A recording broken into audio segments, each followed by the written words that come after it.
And he joins us now, Scott Walker, governor of Wisconsin and presidential candidate. Hello, Scott. How are you, sir?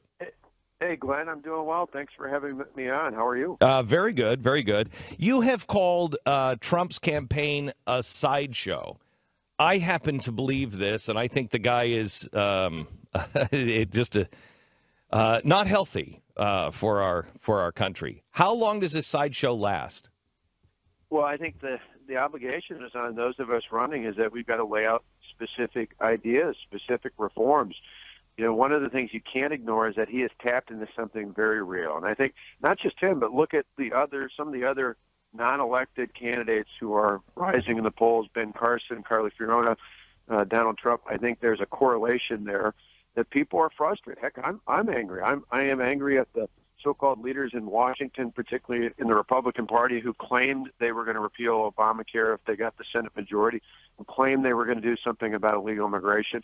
We have yet to see that, and I think there's a very real sentiment of frustration. Now, the good side is, the positive side of that is, people are coming out, they're getting engaged, they're not just ignoring the problems, they're looking for someone who can do something about it.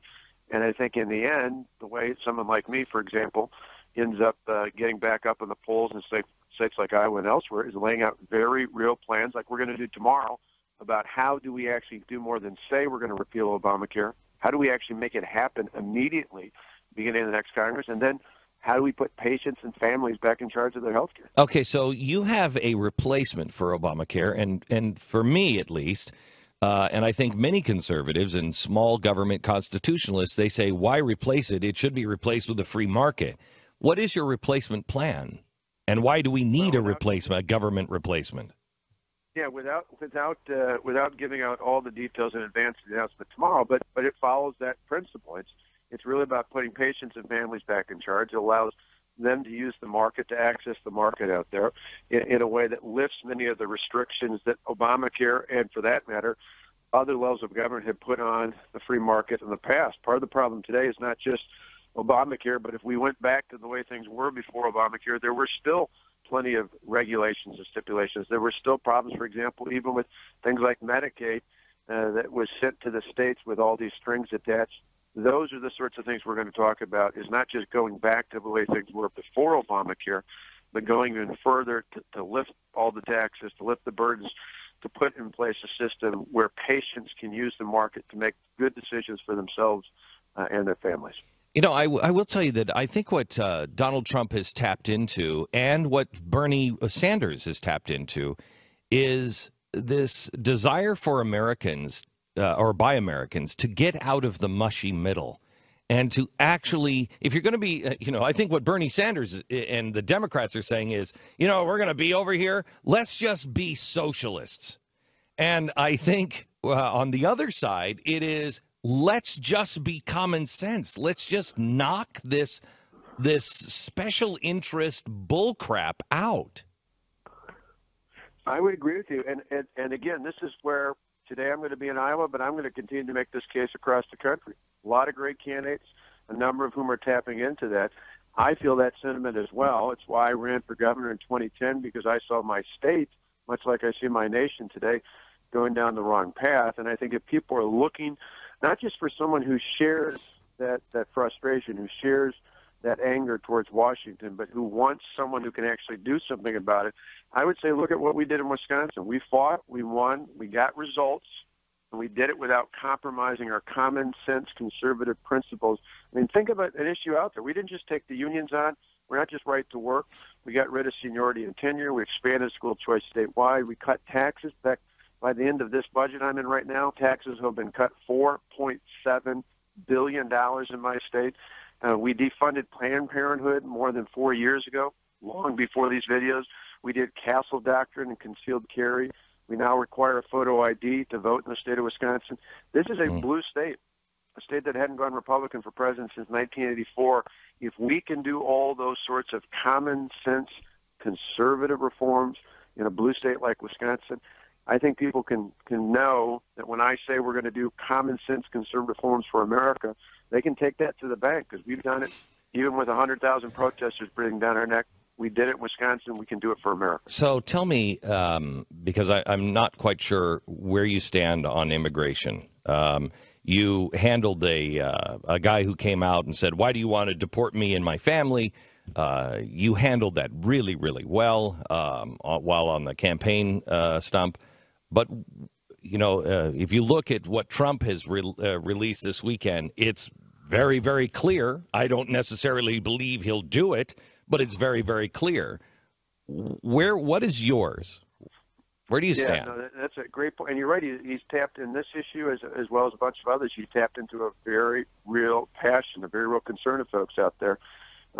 I mentioned, in fact, it was one of the times when I was on your show and you weren't on, but guest hosts were filling in months and months ago. I walked through exactly where I'm at and how I got there. For me, when I talk about securing the border, now having been to the border with Governor Abbott and talking about it with others out there, I've seen it as much greater than just immigration. We need to have a wall. We need to have the infrastructure. Okay, hang on just a second. The technology. Let me stop here.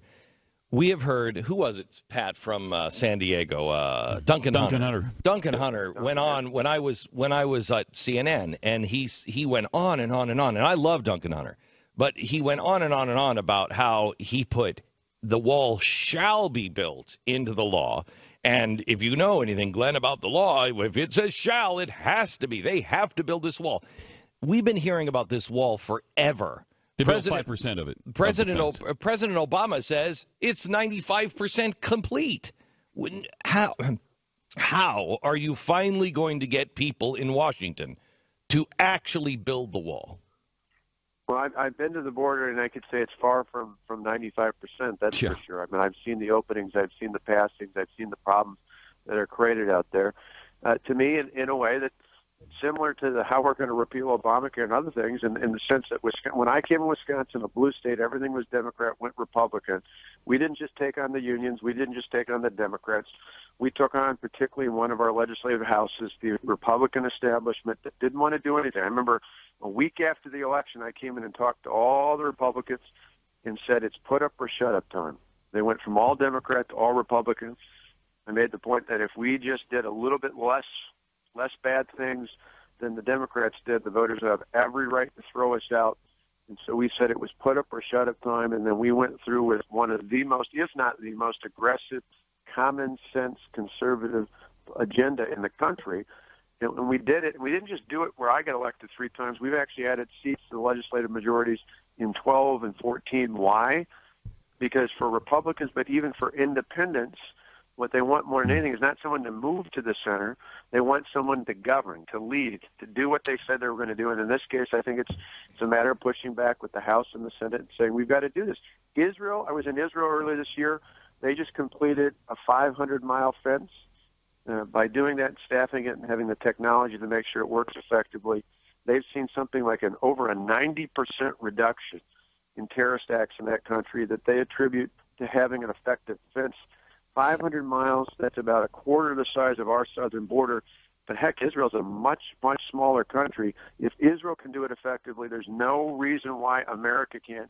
And it's not just because of immigration. It's much bigger than that. We've got international criminal organizations penetrating our southern-based borders. If it was happening in our water-based borders, we'd be sitting in the Navy. We should do something on our border as well. Let me. I wrote a piece online this weekend about Mike Lee. There was an article in the New York Times about Mike Lee, and it talked about how Mitch McConnell is telling Mike Lee, who is one of the most reasonable, sound thinkers in the Senate, how he's got to decide, between these Tea Party freaks and his party. And Mitch McConnell is part of the problem. Will you go so far as saying there are people in the GOP that are part of the establishment, like Mitch McConnell, that are part of the problem? Yes, I hear it all the time, and I share that sentiment. We were told if Republicans got the majority in the United States Senate, there'd be a bill on the president's desk to repeal Obamacare. It is August. Where is that bill? Where was that vote? We were told they'd do something about illegal immigration.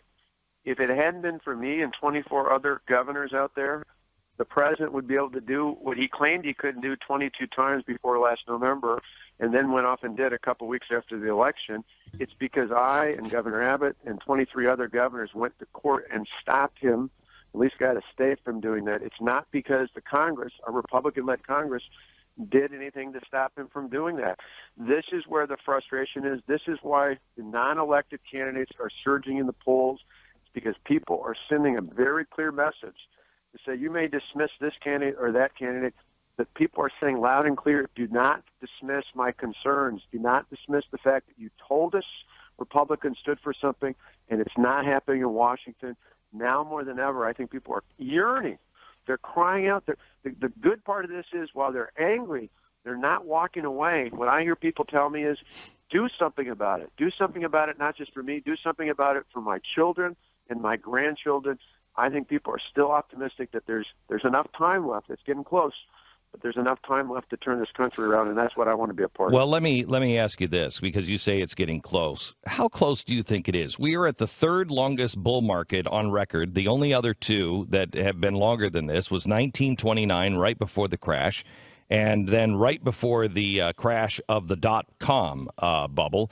We have China in a massive slowdown, a commodity collapse. We have a credit crisis beyond anything, probably 100 times worse than it was in 2008. And all of the signs are pointing towards this. This is a fantasy economy that we're living in. Do you agree with that? And how much does the Fed play a role in this? Well, I think there are incredible concerns, not just now, but on the horizon. As interest rates change, those debt and deficit problems only get worse out there. There's a lot of things that if things stay the way they are today, and arguably if Hillary Clinton's in, she makes it worse. As much as that's hard to imagine with this president, I think a Hillary Clinton presidency makes it worse.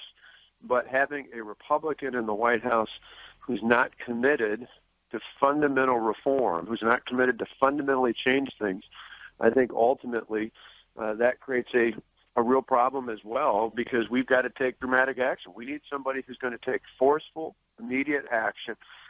I believe we can do it. Again, I parallel to what I did in my own state. We acted not just in the first 100 days. We acted on day one to join the federal lawsuit against Obamacare. We called a special session to get government out of the way, to help lift our economy up on day one. We took actions within the first month and a half to take on the big government unions and the other special interests in our state, and we got things done. Now, it's much bigger, obviously, at the federal level, but I have every confidence that if we have a leader in the White House who's not just a Republican, but a reformer, a common-sense conservative reformer who demands that kind of reform, I mean, to me, that's things you got to start doing it on day one, and you got to start pushing that Congress to be prepared to act on day one as well. Scott Walker, governor and presidential candidate. I've got about a minute left here. I just want to ask you one last question. This is from my email over the weekend. It comes from, it's in Arabic and translated, but it says, the day will come when we capture you cross-worshiping, impure redneck polytheists of the United Snakes. Not only will we kill you, but we will take your women as slaves, and all of your properties and blood will be lawful for us. Have patience, because the hour will not be established until we have removed your falsehood pagan religion from the world and killed many of you. He quotes from the Quran, the Saudi living in the United States. Will the current administration go in and actually go into these mosques and call a spade here in the United States? Or will we coexist and say that all of Islam as it is practiced is peaceful? No, it's been clear. There's a war going on against Christians, against Jews, against people not only here but around the world, and it's led by radical Islamic terrorists. And there are far too many people not only going to hear this seriously. Anybody who doesn't think this is a serious issue is ignoring places like Chattanooga and plenty others around the country that we've seen of late. We've got to treat this seriously. We've got to have leadership in Washington who's going to make sure increasingly we take the fight to them overseas before they bring the fight to us, but we've got to deal with the challenges we have here in America as well. Governor Scott Walker in Iowa today. Best of luck to you, Governor, and thank you so much for being on the program. You bet. Back in just a second. Our sponsor this half hour is Goldline. Let me